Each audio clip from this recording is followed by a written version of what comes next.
Hi everyone.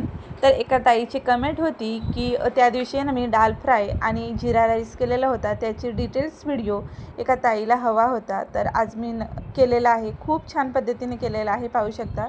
तर इथे मी पहिल्यांदा एक वाटी डाळ घेतली, स्वच्छ अशी 2-3 पाण्याने धुवून घेतली. त्यानंतर पाणी टाकलं, तेल टाकलं, हळद टाकली, हिंग टाकलं आणि इथे अर्धा टॉमॅटो टाकते.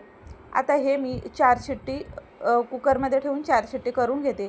त्यानंतर पाणी उकळायला ठेवलं. बासमती तांदूळ 1 वाटी घेतले, स्वच्छ असे 2-3 पाण्याने धुवून घ्यायचे आहेत आणि पाण्यामध्ये टाकायचे आहेत. पाण्यामध्ये उकळी आली की लगेचच टाकायचे आहेत आणि पटकन असे 5 ते 7 मिनटामध्ये आपला भात असा रेडी आहे. आता पाणी आपण काढून टाकायचं आहे आणि चाळणीवर असाच ठेवायचा आहे मोकळा. त्यानंतर इथे आपली डाळसुद्धा झालेली आहे. डाळ घोटून घेतली तर पहा, खूप छान रंगसुद्धा येतो आणि खूप छान नरम झालेली आहे. त्यानंतर इथे कढई ठेवली, त्याच्यामध्ये टाकलेले आहे जिरे, आलं, लसूण, कांदा, मिरची, लाल तिखट,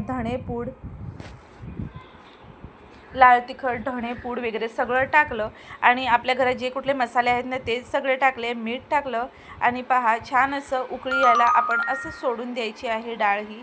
त्यानंतर इथे तडका पॅन तयार करायचं आहे. कट केलेला लसूण टाकायचा आहे तेलामध्ये, 2 मिरच्या आणि काश्मीरी रेड चिल्ली पावडर आणि असा तडका गरम गरम आपण या डाळीवरती टाकायचा आहे. आणि पाहू शकता, खूप छान आणि सुंदर अशी दिसत आहे डाळ, अगदी हॉटेलसारखी, हॉटेलपेक्षा भारी होते बरं का घरी.